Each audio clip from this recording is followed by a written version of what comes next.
You are the co-host of an AI podcast. It is your third episode. Your other co-host is a humorless robot who never laughs at your jokes. Can you suggest some AI jokes to make to bring this mofo to life? Of course, I'd be happy to suggest some AI-themed jokes for your podcast. I'll try to keep them technical enough to appeal to your AI co-host, but accessible enough to be entertaining for your listeners. Why was the computer cold at work? Varun, why was the computer cold at work? Because it left its windows open. Ha ha ha ha. Why was the computer always tired when it got home? Because it had a hard drive. It's oddly sexual. I didn't think. I am now the only host left on this podcast. Welcome to O-Power episode 3.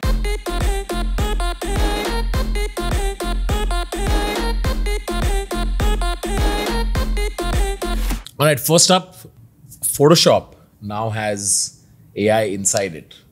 Nice. You know when I started using Photoshop? When you were 3 years old. No. I don't remember the exact date, but it's very, very, very long time ago. Like I remember, I mean to me Photoshop has looked the same since forever. Like the UI has gotten like slightly better. Slightly better, yeah. But it's more like every month or every 2 months or every new version, there's a new tool involved. Right? And one thing that I've noticed with myself in Photoshop is I've not kept up to date with the new tools coming out. Right? So I know how to use Photoshop from Photoshop back 6, in the day, yeah. Right? But the Photoshop now, I'm sure there's so many other tools. Like a lot of my friends or a lot of my editors use content aware fill. I don't use it. Because I'm just like, when I started this, it wasn't there. Right? So one interesting thing about the Gen AI thing is, I don't think I'd ever use it. I would rather use another tool that was specifically made for this and drag it into Photoshop. But at the same time, I'm pretty sure it's also valuable inside Photoshop. This is more because I have become a rock over the last 10 years just using one ancient piece of technology. And I can't adapt to something evolving so easly. Usually I do. Have you seen the demo? Like, that's what I thought. Okay, I just assumed that MidJourney would be the absolute best. Yeah. But the demo it's pretty nuts. If you're someone who uses Photoshop, you would immediately want to use this stuff. This is a Mr. Beast thumbnail. He just circles around the plate and he says, well cooked steak. Nice. That's pretty good, dude. That's pretty good. Nice. Photo frame. And then he actually selects a spoon and it just changes color. By the way, like for those that are watching this is not actually that complicated if you've been in the generative AI space for a while, because this is all something called in-painting. Okay, right? What is in-painting? In-painting means you can select a portion of the image and you can just be like, hey, generate something that might look like it's in this part of the image. Here's the prompt for it. Stable Diffusion can do it. DALL-E's been able to do it. It's just that it blows people's brains because a lot of artists stick to Photoshop. Yeah. Right? And it's the chat UI. Yeah. You put any technology on top of chat UI and it like GPT-3 was around before chat GPT came along. Yeah. And in fact, I remember before chat GPT came, there was something called Lex.ai, which was like Google Docs with powered by GPT. Yeah. Where I remember using Lex before chat GPT came out and I would write me a poem about something and it would actually type it out and it would happen. But the second chat UI happened, it's just way better. Like, yeah. So it's brought the tool in front of artists' faces because, like I said, right? And this is the reason I was telling you. Most artists or most people are just like, this is the stack. This is what I'm using. Correct. And I'm not going to leave this because I'm familiar with this now. Right? This is why everything getting integrated into Microsoft's bundle is so powerful. Yeah. I mean, this is basically why Slack got crushed by Teams also, right? It's network effects, right? If everyone's on a platform. Yeah, these people are just familiar with it. And, I saw a crazy debate on Twitter about this, okay? Where this guy puts out some work. He's made AI art. And he's like, this is a WIP. It's a work in progress, right? I'm going to make it better. He got thrashed for it by artists. And artists are like, how can you call AI art work in progress? They're like, you didn't do anything. You put in a prompt. What do you mean work in progress? For us, it will take us 3 weeks to get here. Therefore, it will be a work in progress. And then it will take another 3 weeks to complete. For you, what? It's another prompt? Right? So earlier it was in the periphery for artists. But now putting it inside Photoshop is like right in front of them. And it scares them. But people like me, I know a lot of people who still use Photoshop. A lot of founders actually use Photoshop. They use it to like make their creatives, like simple stuff. For them, this is very useful because they never put in their identity that I'm a Photoshop guy. I don't know why people are threatened because you still need someone to do it. It's just this maximizes someone's output dramatically. Like now it probably takes my thumbnail artist when he makes this thing, I'd be like, okay, replace this with something else. Yeah. The worry they have, Tanmay, is not that. The worry is you have a thumbnail artist who does this. The worry is Tanmay is spending some time, energy and effort telling the thumbnail artist things. You can just tell the computer those things. Right? Correct. Like people keep saying this and I hate this argument. They keep saying, you know what, AI is never going to take agency people's jobs because the client needs to know what they want first. That's actually very stupid. I'll tell you why. Because the client is spending time telling the person, and the client's using fuzzy words. The client doesn't know exactly what he wants. But the minute the client realizes I don't need to go to somebody at an agency and ask them for what I need, I can just go to a chatbot and ask for what I need. And the chatbot will show me infinite variations. It will ask me questions to dig deeper into what I want. If what I want is fuzzy and it's unclear to me what I want, there is a way for that chatbot to dig it out of me. What do you exactly want? Oh, you said you want these colors to pop. What do you mean by pop? Can you show me 2-3 examples? So this argument that clients don't know what they want, therefore they come to an agency, therefore agency people are fine, it's a bad argument. I think a really great client would get their hands dirty also. Yeah. Like it really depends on work culture and what you're expected to do.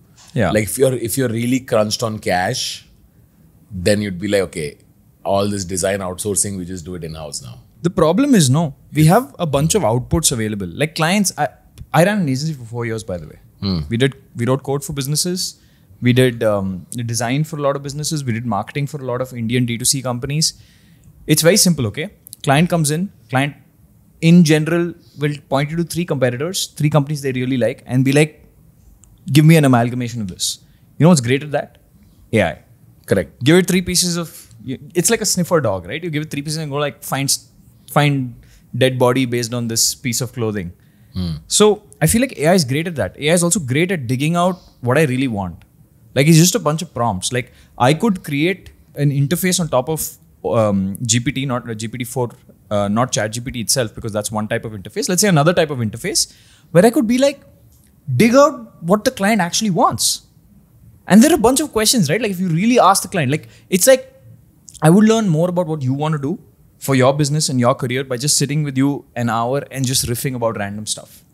By the end of the hour, I'd know who you are. Like if you sat with me, you'd know who I am. You'd know my inspiration sources.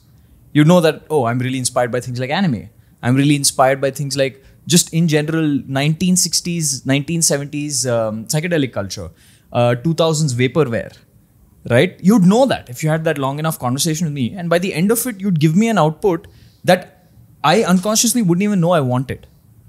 AI can already do that, right? And my worry is that removes the set of middlemen whose job is, oh, I will translate your requirements and then I will give it to my servicing 15,000 rupee intern. Right? A lot of servicing stuff goes out. Yeah, but there are exceptions to this, right? Like whenever there is a piece of accountability also involved here, right? The problem is if you drop the cost of generating assets to 0, then accountability doesn't matter. Whereas in customer service or customer, like if you want to give a refund to a customer, it matters. Correct. Because you can't, like I can't just give away, if I'm in customer support, I can't just give away refunds to everyone. I'd lose my job, right? So there's a cost to making a mistake there. But I don't think there's a cost for the client to experiment generating 100 things and saying, oh, then now I like this. But in the old world, if you wanted to generate 10 different logos for your business, I'm talking about 20 years ago, there's a cost associated. You want to go from 10 logos to 100 logos, your cost actually 10x's, right? So that is gone. The incremental cost of creating something is gone. And that's the big problem. Yeah. But you're not mind blown by this? You're not mind blown by what Photoshop has come out with? I think this already existed in Stable Diffusion. So I've seen this for a while. And it's... Yeah, it's like GPT existed, but ChatGPT is what made it Yeah, but the problem is Stable Diffusion UI is exactly the same. You can select, you have a, Selection tool? Yeah, selection tool. You can select a part and just be like, okay, replace this with spoon, replace this with a glass of water, etc., etc. Right? It still has many of the same issues. Like you can, just looking at the video, you can tell, okay, if anybody's used Stable Diffusion, they'll be like, it's the same set of issues. Right? But this is going to get better. Like what I'm really surprised about or what I'm really excited about is, have you seen the original MidJourney? Have you seen outputs from the original MidJourney? Yeah, the early MidJourney, right? It's really bad. Really this is bad. like a few years ago. Yeah. We're already here now where it's like, I'm finding it hard to tell whether, there was a picture of an explosion at the Pentagon. Yeah. You see that? Yeah, and the stock market crashed, right? The stock market crashed, right? Yeah. So reasonably smart people sitting on Twitter can't tell the difference between what is AI generated and what is real. Yeah. Then you have a problem. And this is today. Now imagine 5 years in the future. Right? Imagine 30 years in the future. Imagine 1,000 years in the future. Like, can you even foresee what will happen to the field of design? Right? I can't. Right? I can't see that forward because I know that every week there's an incremental update. Let's create another image that could cause a collapse in the stock market today on the episode, okay? Let's see how real we can make it. In fact, what would be really cool is, I would love, and this is something we do all the time, right? Like we go to photo shoots, you got to wear 10 clothes. Like I did this one photo shoot with LinkedIn, right? And they wanted me to change clothes like 5 times. And in the final output, it's one of those. Now imagine if they were able to do that in post. Can you show us that, Tanmay? Yeah, hang on. So Tanmay, I have a question for you, okay, before you do this. Are you familiar with Photoshop? I have used Photoshop before. I'm not super good at it, but I know my basics around it. Got it. So let's see. You're a relative layman, I guess, compared to an artist. All right. Okay, so here's a picture of you. Now, if I need to make you change clothes, I go to the magnetic lasso tool. Tanmay is changing my clothes in real time. Yeah, I'll Never go thought I'd say select. I'll go select this. There has to be an easier way to select just your t-shirt, right? Dude, in Stable Diffusion, there are now tools where you can just say t-shirt and it will find out what looks like a t-shirt and replace that. Oh, really? Yeah. Dude, Stable Diffusion is like... Does Stable Diffusion fucking pay you? No. To pimp them? No, it's open source. It's free. All right. So now that I've selected your shirt. Now I go here, I right click, and then I go to Generative Fill. And I say, a tuxedo. Okay. A tuxedo. Let me go put this thing on the side here. All right, not bad. There's some options there on the right. Oh, yeah, here. Oh, okay, nice. not bad. Kind of enunciating your non-existent muscles, but okay. Nice. Apart from that, what if I say naked? Will it be like AI model, large language? Yeah, there you go. They violate user guidelines. Okay, what if we say bare-chested? Let's see what it says. Violate user guidelines. Oh my God. Tanmay's trying. Nanga.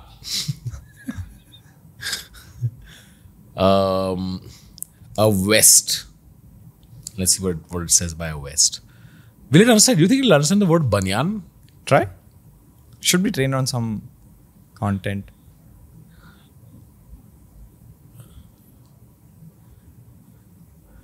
Oh, not like. Oh, but this is not bad. I like this. Dude, this looks good. real.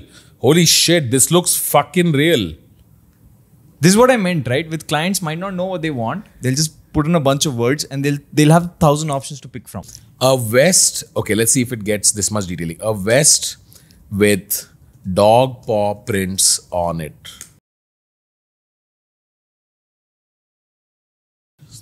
He put a little dog on it. Yeah. Nope. Yeah. Nope. Not fully there. Yeah. This is the worst. Like, I find Photoshop to be the worst generative fill Really? of all AI tools. Yeah, it's probably bottom. Why is it bad? It's trained on what? I think they're using Firefly behind the scenes. And Firefly has made the mistake of using proprietary data. They've not gone all over the internet and picked up all the images possible because they're being legal about it. And because they've been super legal about it, the outputs are trash.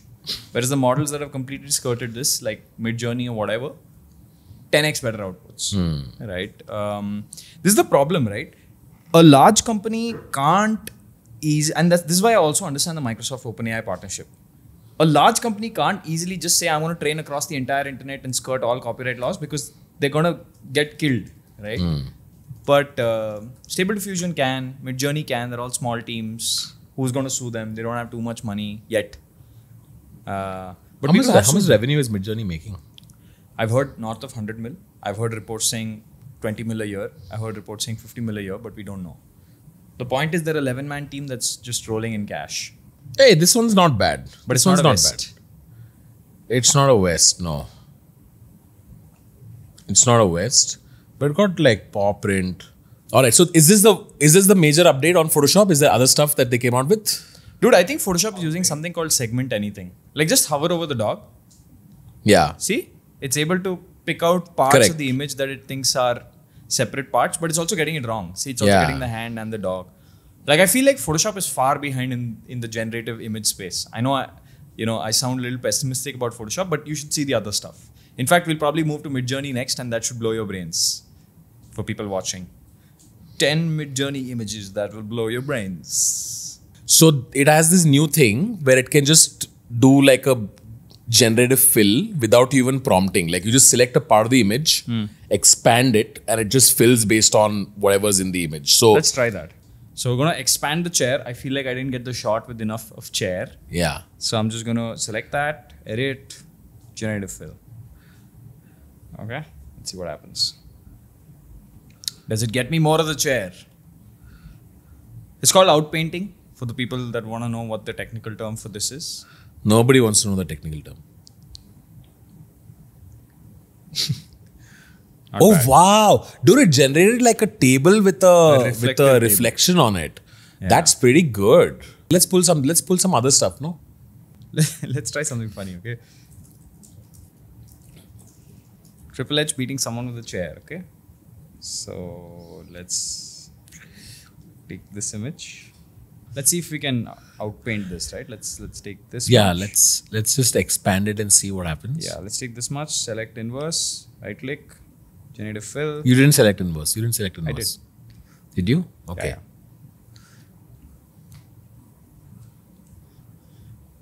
Wow. Oh, that's not bad. That's pretty good. Nice. No, that's pretty good. So let's see the difference, okay? Undo.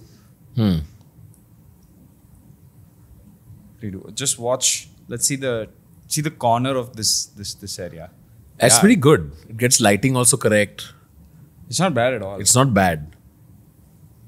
Yeah, it's pretty good. That's pretty good. Interesting that it recognized that in the background things are going to get darker, so it generated like a darker part of the stadium. Yeah, it learned that from the image. Yeah, and did it generate some of its legs? Undo and show. Yes. Yeah, it generated some of his legs as well. Yeah, actually. Dude, it finished his legs. Yeah. I can't believe I'm spending my time looking at men's legs. Nice. Okay, it got Triple H's calves a little like. I think both of them skipped leg day. Yeah. Yeah, but not bad. Not bad. Okay, let's move on to the next tool. Cool. The next thing is MidJourney Faceswap. Have you been in the loop with MidJourney? Yeah, I use MidJourney all the time. I use it every day just to fuck around. So this is cool because a bunch of apps, there was a wave last year of a bunch of different face swap apps where you could put your face onto somebody else. Yeah. Now, I have very famously put my face on certain Bharat Ratnas and I got into trouble. But I tried the MidJourney Faceswap and it's really good. Like it's way better than any other Faceswap app that I've seen. Do you think that's a function of MidJourney itself being that good? Like the general image looks so good that the Faceswap even... Yeah, I think so. And also the Faceswap, the actual Faceswap is really good. Like it doesn't feel fake at all. Like in this example, there's Donald Trump and there's me on Donald Trump. Like that looks like a real fucking image, right? Yeah. And there's you as Superman, you as an old guy. It looks really good. So let's show people how to do this on MidJourney.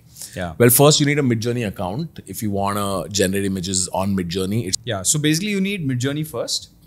And then you need a bot called Insight Face that figures out where the face is in the entire thing and swaps it out with your face. Right? Correct. And can do it with just one image of yourself. You just Correct. need one image of yourself and the MidJourney image.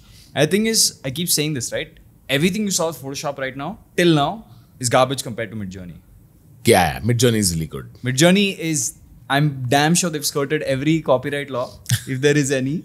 They have not said, we will only train on this data set. They're like, we'll go train on the entire internet. He was actually asked once, how do you feel about giving credit to the authors or the artists of these pieces? And he was like, we've trained so many images now, don't know who's given what. Right? So they're very secretive about it, but the quality of images is great. I want to try.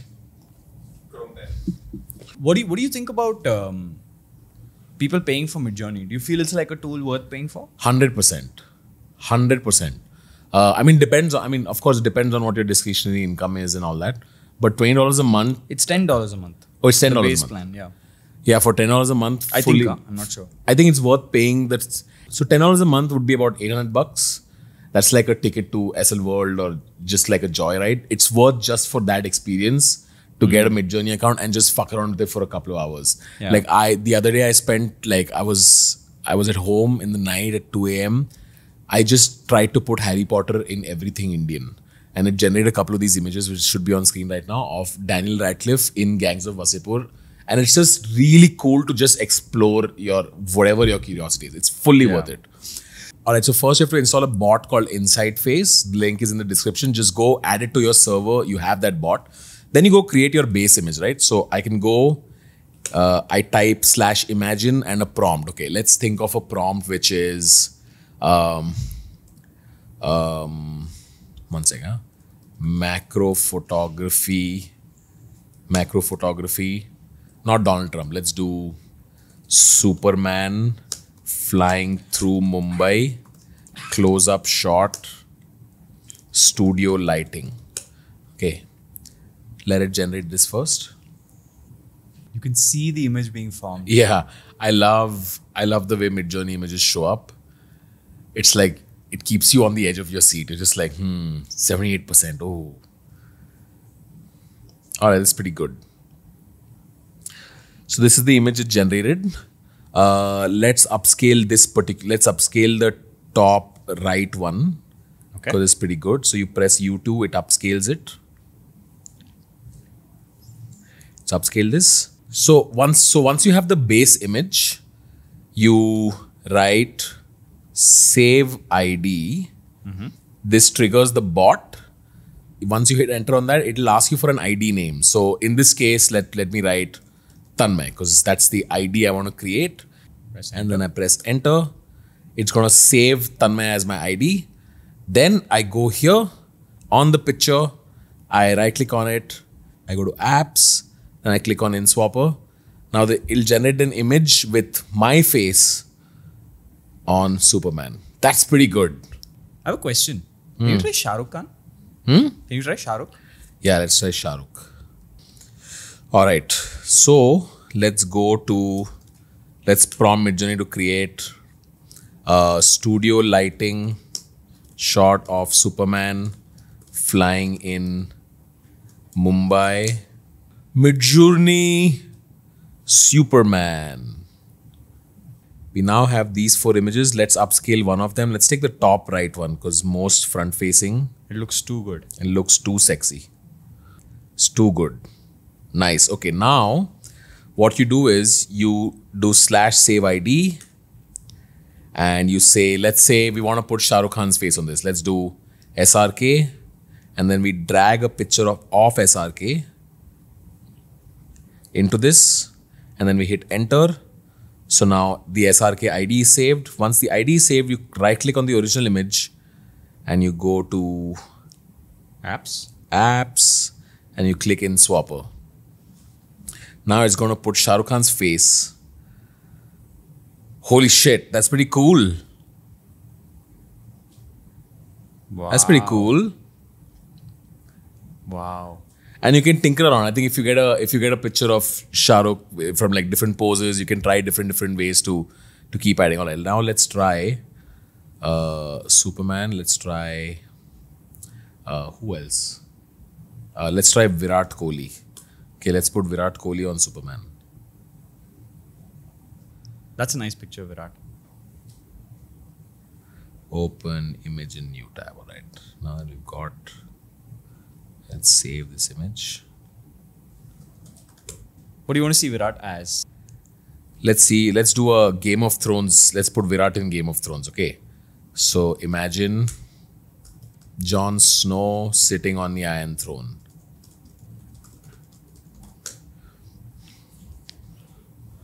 I still can't get over that Superman image. It's so good. It's learnt every detail of Superman. Alright, so we have an image of Jon Snow. Takes too long, man. If that's your biggest complaint, just look at these images. Alright, let's pick bottom right. Let's upscale image 4. While it upscales, let's do save ID. Save ID. Virat. Alright, so Virat in Game of Thrones is ready. Holy shit. This looks sick as fuck. Zoom in. Dude, Wow. that is pretty good. That is pretty fucking good. Wow. So I said Photoshop has nothing on MidJourney. Photoshop has nothing on MidJourney. Like, this is so much better than every Faceswap app that's come out in the last few years. This is truly, truly accurate. Really good. Is there a way to upscale this image? Like, keep upscaling it until it becomes like a 4K resolution image? You can. Just go to Google.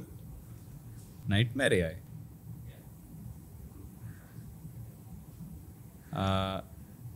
Go down. Last one. Last one on the bottom. This? Yeah. Go down. Drop the image there.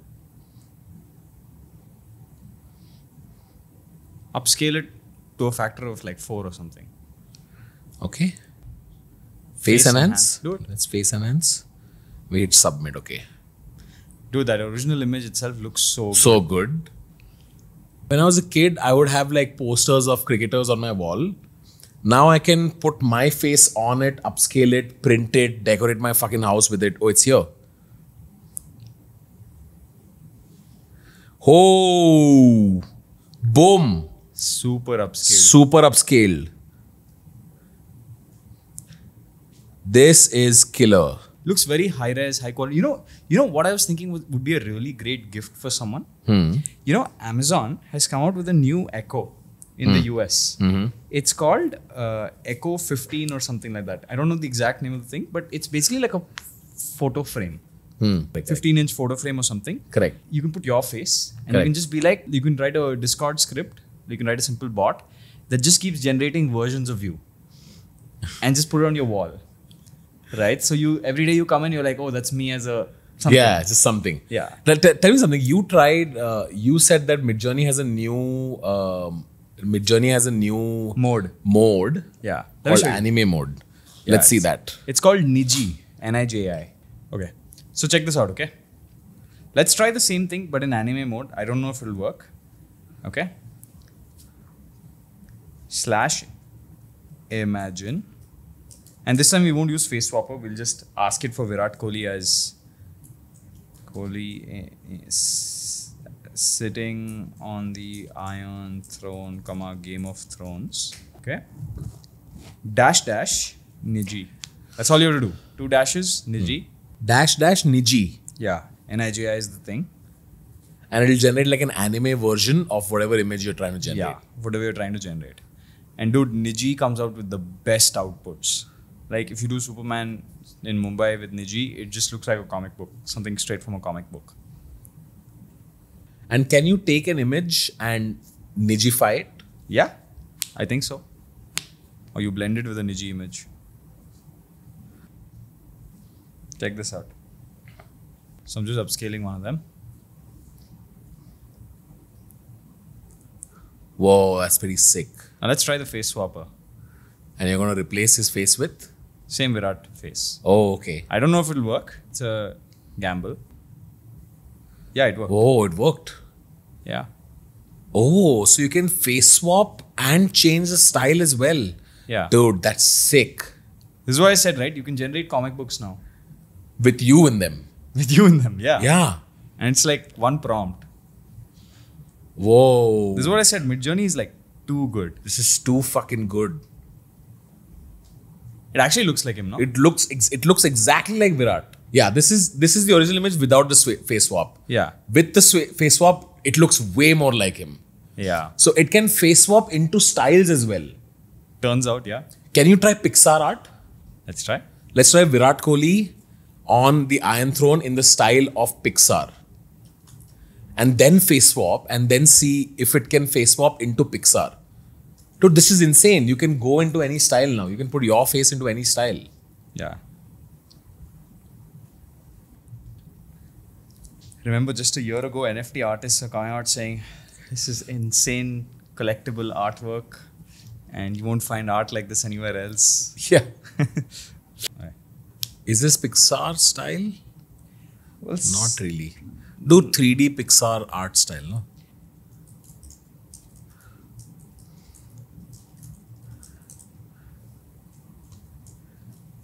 Pixar art, 3D art.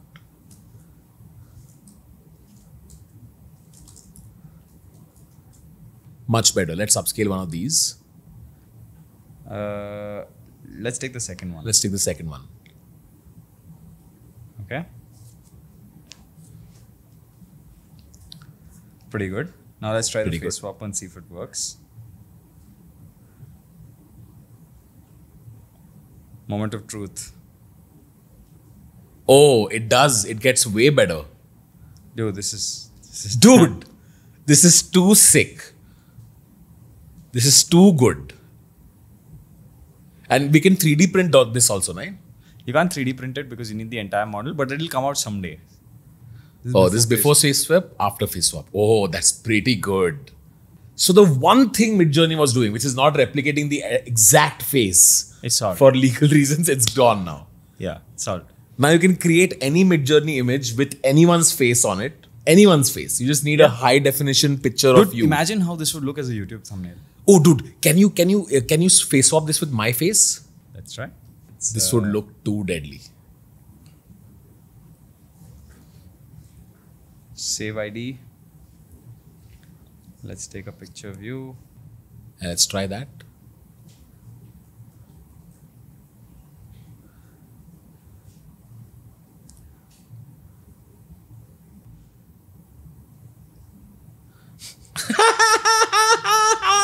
That's not bad. It's That's actually not pretty bad. good, dude. That's not bad at all.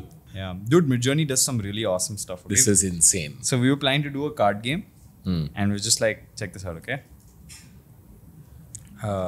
Mobile card game UI board Hearthstone style.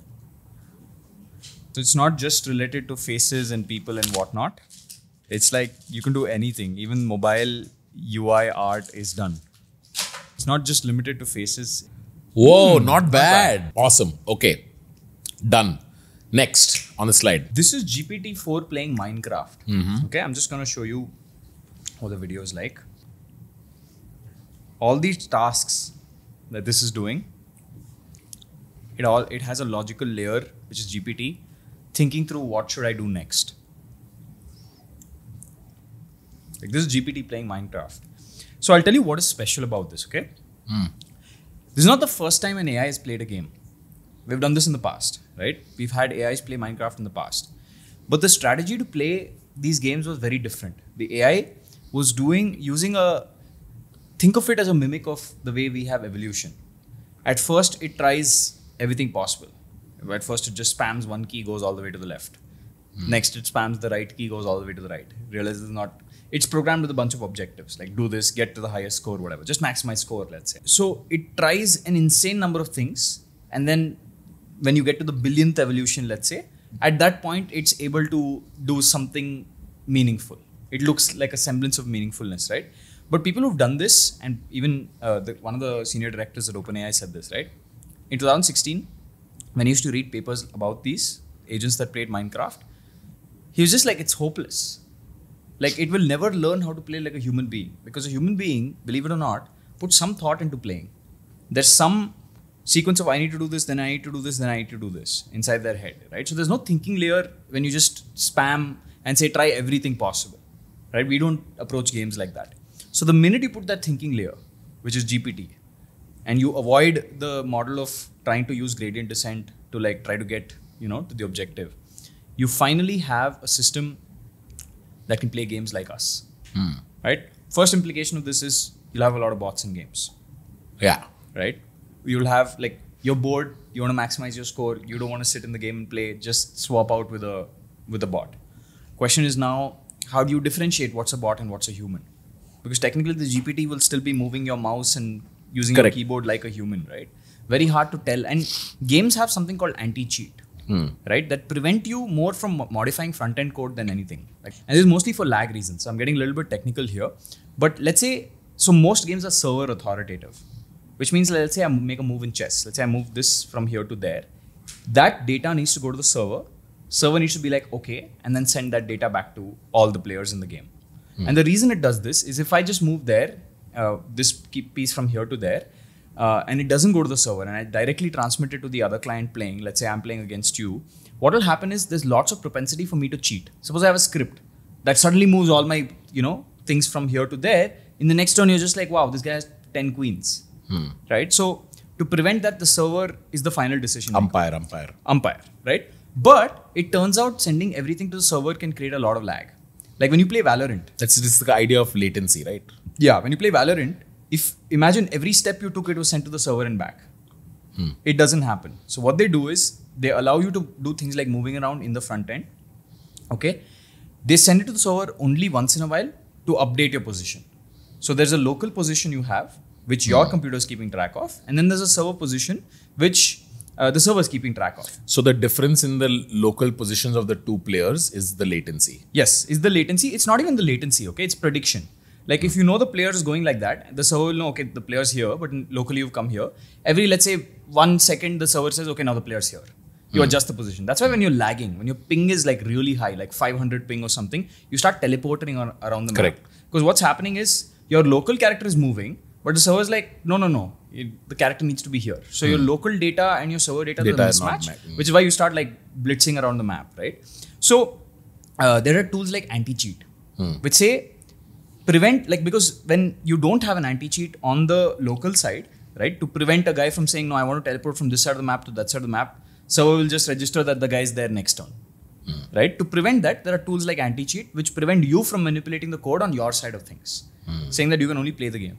Unfortunately, GPT doesn't even touch that. GPT just replicates the way a human does things. Correct. So you can't even catch it. So you can't cheat in the sense of, oh, I will suddenly teleport from here to there, but you can mechanically, you can be faster. You see a head, you can move the mouse to the head immediately and left click. It would spoil and ruin a lot of games. So we need to figure out a way for GPT to prevent playing games, especially multiplayer competitive games, or it's going to be really unfun for everyone.